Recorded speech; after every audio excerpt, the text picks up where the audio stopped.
12 weeks out from the Tampa Pro. Good morning, everybody. It might not be your morning, but definitely is morning for me. My eyes are super red and sleepy. So everyone wanted to see something beyond training bodybuilding. So this is gonna be just my off day, my true off day, which is Saturday, which y'all have seen me probably talk about, where Renee and I try to do things non-bodybuilding related. So you're gonna go along for the ride today. Gonna vlog style it and we'll start our day.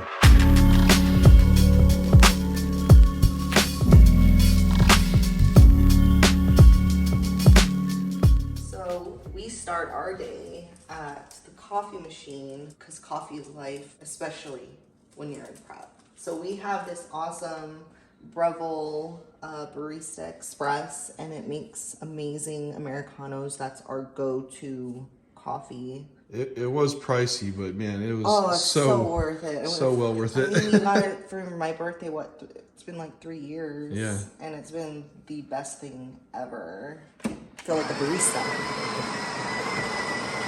So Saturday is about chilling on the swing. That's our shitty greenhouse that is tearing itself down. Yeah, take no responsibility for. If you look in the distance, there's a bamboo forest, and that's my panda that eats the bamboo and likes to throw it up everywhere. Logan. Yeah. Yeah. So Renee and I have actually booked our hotel for 3 shows, being this far out, because we realized that the convenience to stay at the host hotel is huge. Even like, I know some people want, I gotta have a full kitchen and, you know, all my space, and I've had situations on these shows where you're having to travel back and forth, like between the host hotel waiting for, you know, Ubers or Lyfts. Or you're taking me to my hair and makeup at like the butt crack of like 4 or 5 o'clock in the morning.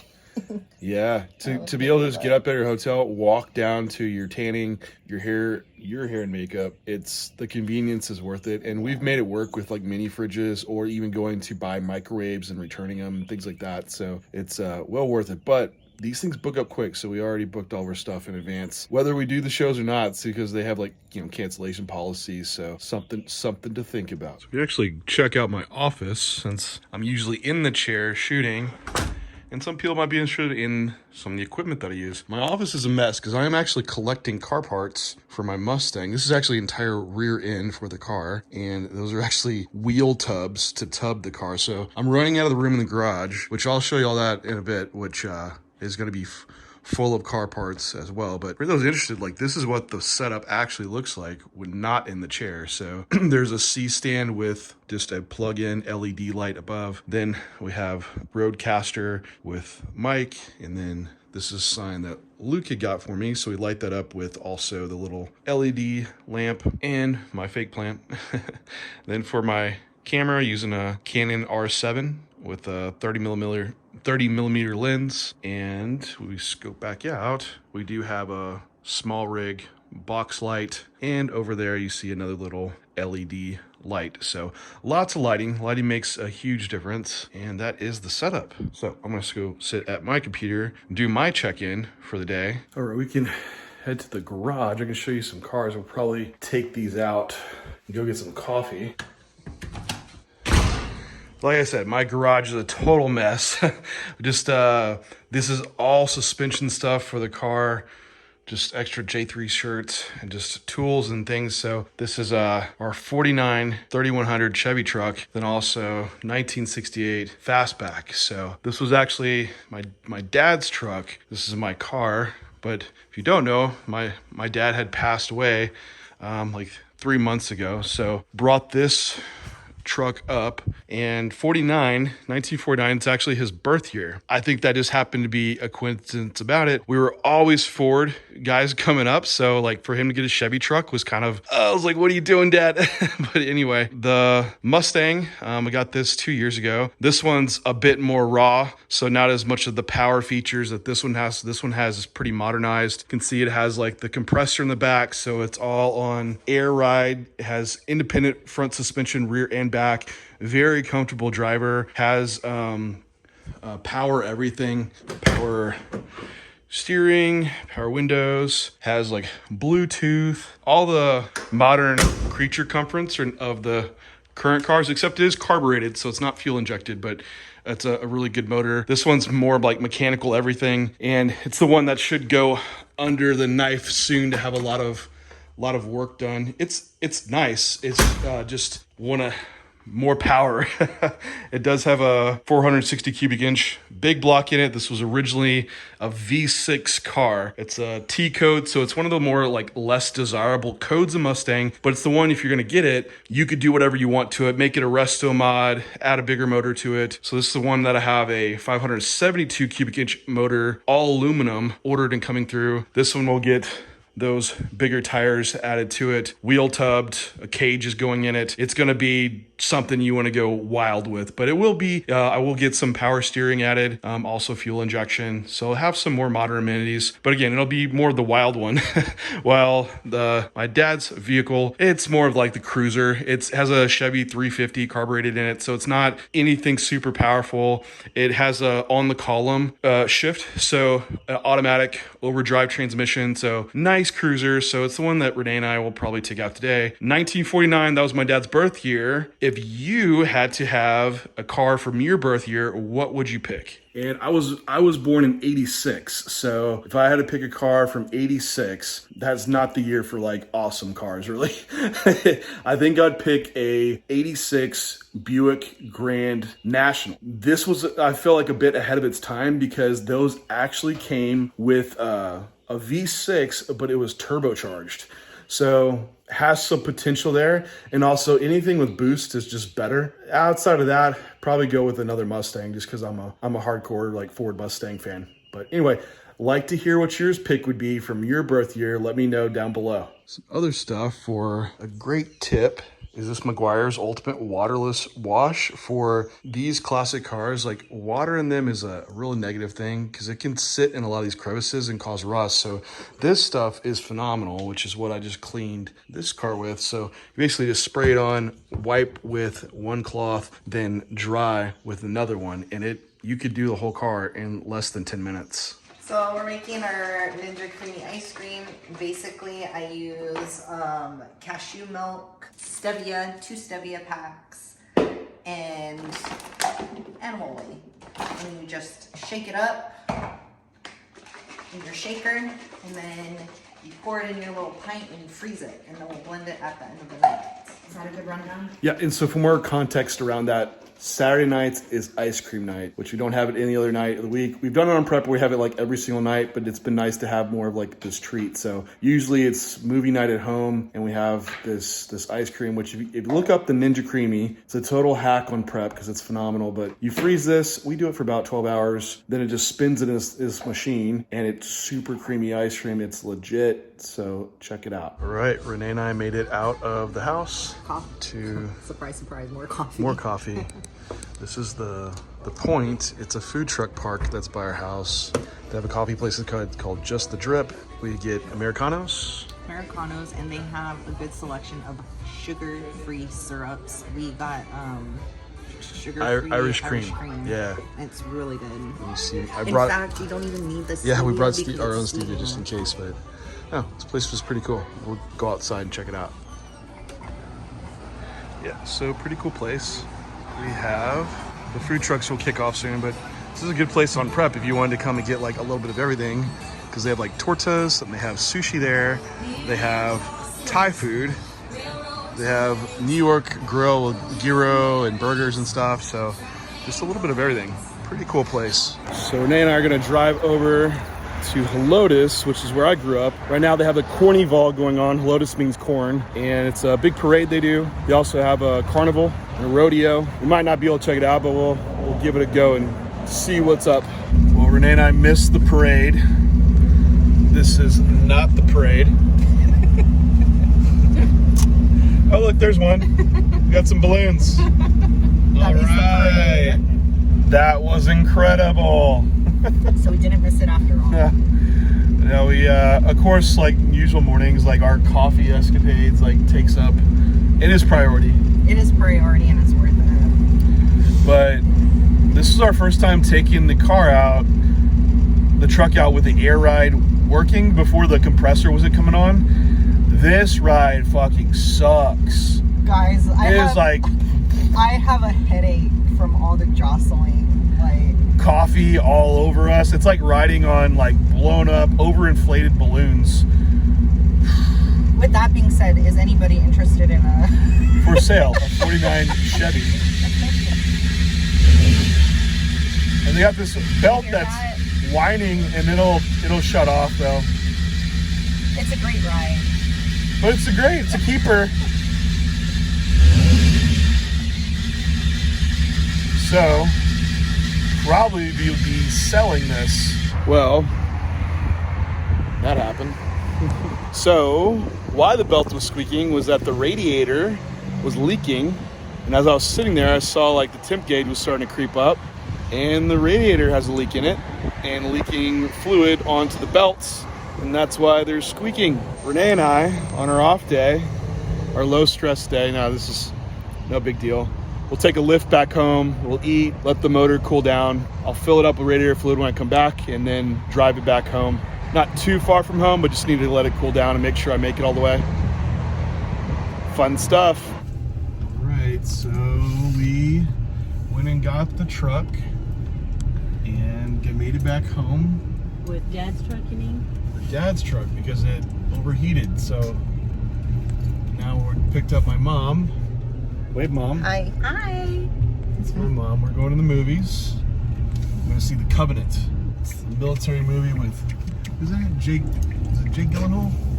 Jake Gyllenhaal. Jake Gyllenhaal? I can't even say what y'all are talking about. Bubble Like, boy. what? Make your name easier, bud. Yeah, so the Saturday movies are great because they have the huge water soda machine there. We can make custom beverages and try to fight off our hunger. What's your your go-to custom beverage choice? I start with Coke Zero, cherry, with some lime Fanta because I want some caffeine. And usually we transition to peach cream soda after that. I'm going to show y'all how you sneak food into the movie theater. You use plastic bags and collapsible Tupperware, put it in your pockets. The Palladium. My movie binky. Movie dinky. Hi. Uh-oh. My blanket. Mine too. You have a little one. Yeah, mine's big. Just not much. That's just to cover my food bulge, Sometimes I get cold and sometimes I so I don't get busted. Made it. No problems. This is the highlight of Saturday. Coke Zero. Go cherry.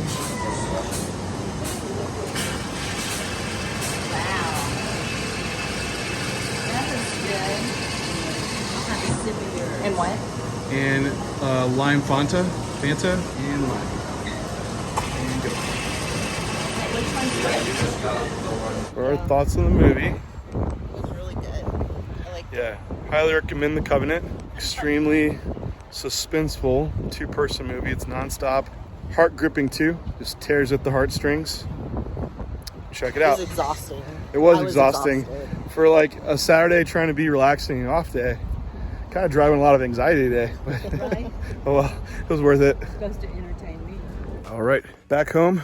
Renee's on the couch. For me, my off days, if I don't get all my steps in, my weight will shoot up. So I am out getting the rest of my steps in, walking around the neighborhood. Probably be about a 40-minute walk to get them all in. Then it's couch time for me. So off day walk, which is it's pretty wooded where I'm at. So you don't get a lot of cars coming around. We were talking about peaks on the way home. We were talking about how, like, you know, some people have these, you do your water, sodium, burger, diuretic protocol. And Renee was like, yeah, it's like the whack-a-mole game. I've never played that game. Like, there's this pizza place I would go to as a kid, and they had this alligator game. So an alligator would like come out in all these different slots, and you had a mallet and you try to hit them. Whack-a-mole is like the same thing. And basically, you are playing whack-a-mole when you play that many variables. And most of the time, you're going to miss the mole or the alligator. So it was like, yeah, they've been playing whack-a-mole with their peak week. Isn't that the truth? So that's what You know, we teach as a baseline in J3U of having a predictable peak, controlling a high water intake, sodium intake, going into peak week, be skinned out lean, and then learn carbohydrate extremely well. And your carbohydrate is your main manipulator. Then on show day, you might just need to pull back water just a little bit to hold that look once you find it. And that's the look you already found during the peak. So it makes it to where you'll know on show day exactly what you need to do. Because I've been in the situations where it's Friday night and you haven't found a good look all week. Or maybe you did, and you're hoping you get that back. And you're like, fuck, I hope I wake up Saturday morning and look right on. Sometimes it happens, sometimes it doesn't. But with the peaking of how I've been doing it lately, not lately, past few years, nail it. I can nail it. Now, that's not to say some variables have to get manipulated, but the extremes aren't there. So usually we're not doing long-lasting water tapers. Sodium's constant. We're not messing with potassium. That's held constant. Usually it's some slight water manipulation, and then really nailing down carbohydrates. Anyway, enjoy this humid day here in Texas. Get my steps in. This is the backside of our property during this big freeze we had in Texas. All these cedar trees fell down. And if you could see my like cut mark that's in there. I had the pole saw and cut the limbs. I need to come back with the chainsaw and actually cut this all up. Luckily the fence is fine so the dogs can't get out, but I gotta be honest, on prep, running around out here in the woods with a chainsaw is not high on the list, but I'll get it done. The thing I listen to that's really good is if you like audio stories or books on Spotify, they have an original called Harlequin and the Joker, Sound Mind. Really well done. I think it's to promote the movie that's going to come out soon. Christina Ricci does the voice too, and she's a great personality for Harlequin. There's another one I listened to if you're interested in this type of stuff. Wolverine, The Long Night. That was another good one too. I like Marvel, DC, sci-fi type of stories. Since the real world is serious enough for me, so I like to have some fantasy world stuff to listen to. So if you do steps, you do cardio, something you might enjoy. So we're ending the night.